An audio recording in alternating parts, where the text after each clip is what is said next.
This is 2020 R5, 2021 R5, excuse me.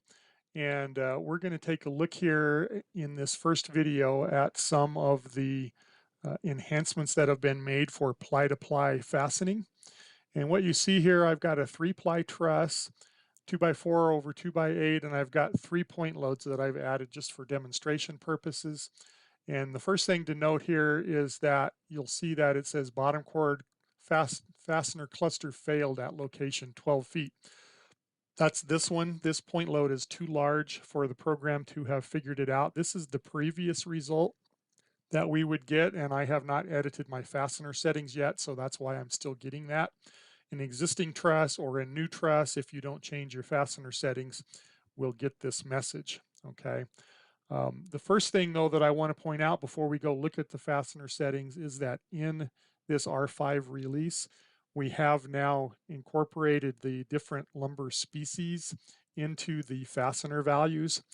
So Southern Pine, Doug Fir Larch have higher fastener values than SPF and Hem-Fir. So all of that is in the material database and the fastener database now, and the program will use whatever is appropriate based on the truss that is in question. I'm not going to show you that. I'm just making that statement so that you're aware of it.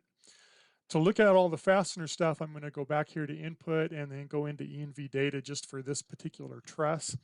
Of course, this is something that you would want to set up the way that you want it in your presets in Director for your templates so that it is automatic.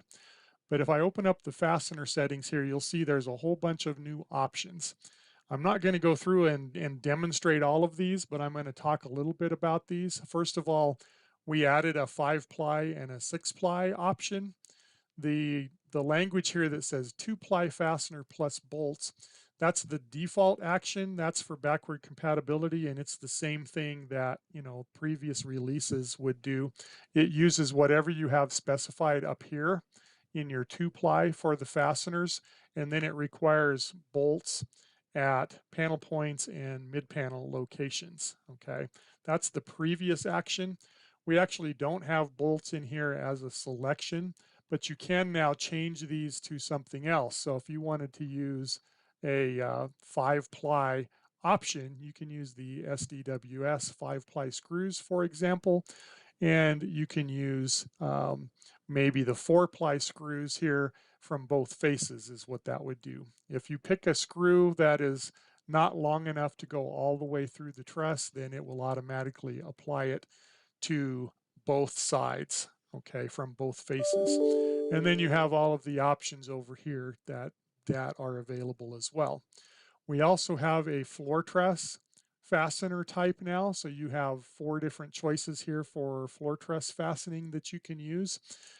You want to pick whichever one of those makes sense for you. I'll just leave it as the SDS screws for that. And you also now have a web fastener that you can select from.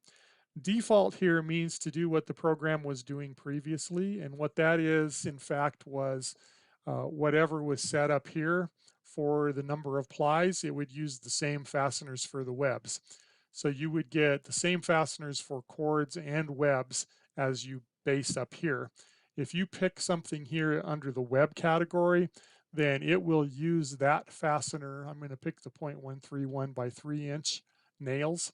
It will now use that regardless of the number of plies. So even here on the 4, 5, and 6 ply, if the cords require these screws to fasten the cords together, the webs will still be nailed in layers, okay, with normal nails. So you can fasten all of the webs together. It does not require the screws.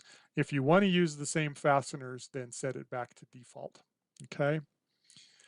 Also over here you have a head side loading. Depending on what fastener you picked, it might be grayed out or it might be active. For certain fasteners where it makes a difference, if the fasteners will be placed on the same face of the truss as where all the loads are tying in, meaning head side loading, then you can check this and you'll get a higher value for the fastener than if you don't check it.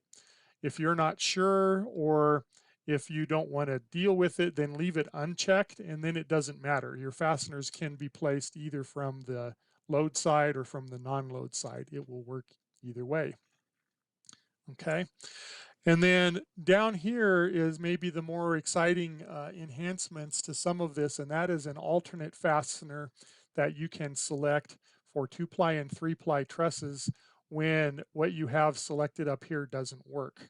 Okay, so let's say I've got nails selected, but what if the nails are spaced too close together, or a cluster of nails requires too many nails to fit in that area, or I just don't like to have that many nails in, for certain point loads. I can control all of that now. I'm going to go ahead and pick SDW screws here for the 2-ply and the 3-ply. Okay, you can pick whichever ones of these make the most sense for you. We'll do that one. And then here under the maximum number of nails, I'm going to say 20. I'm going to say I don't want to ever see a cluster in a 2-ply or a 3-ply truss that's more than 20 nails. Again, set this to what makes the most sense for you, and that's for point load clusters. This box here is for PLF loads. So if you have a PLF load that needs ply-to-ply fastening and it requires something less than this, then it will automatically convert your nails into your screws that you have selected here for both the 2-ply and the 3-ply.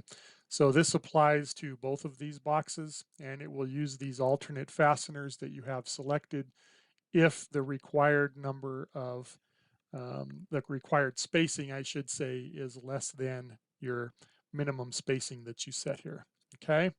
So with all of that filled out, again, I'm just going to show this one example. We'll go back to the girder and we'll rerun it. And one thing that you'll note here right away is that the can't find enough fasteners or can't satisfy this 10,000 pound point load node is gone. Okay. And let's just take a look at what we got on the engineering drawing. Instead of all nails, we've got a combination now.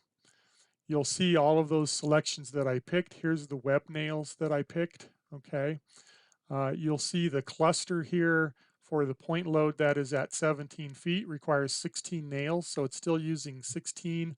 It's still using nails there because it didn't require more than 20, so it didn't use the screws there. However, at 6 feet, it's using 4 screws instead of the 20 plus nails that it might have used. And then on the other in the middle where the big point load is, it's using 16 screws instead of not being able to fasten that together at all. Okay. So that gives you the ability now to control all of that. It gives a lot more flexibility in the ply-to-ply fastening and gives you more results and less problems with creating results. There's one more thing that I wanted to show here with the ply-to-ply fastening, and that is that we have added the ability, I'm going to go into the point load dialog here. We've added the ability to tell the program that you have a fastener or a hanger or something like that that is going to automatically put your load through all of the plies of the truss. Okay. It could be that, you've got some kind of a beam connection that has bolt through connection already, or you've got something that is sitting on top of a flat truss that is across all of the plies or across a floor girder or whatever. So you can now, in the attachment up here, and this is for that 10,000 pound point load, in the attachment drop down, you'll see a new option at the bottom called across all plies. If you select that, then what you are telling the program is that I don't need to do a ply-to-ply fastener at that location because the hardware that I'm going to use is already taking care of that, or it's sitting across all plies automatically. So I'm just going to say okay here, and we'll run this through and take another look at the engineering drawing. And what you'll see here is that you'll get an asterisk right here with that load at the end of that load. And then down here it says the load must be equally distributed across all plies for that load. The other two loads are still specified with fasteners. So it's a per load thing, and you have to set it that way manually for each individual load that needs to be transferred. You cannot default that option. It's only for those cases when it's known for sure that you're going to be able to transfer that through the hardware connection or through the fact that it's sitting across all plies.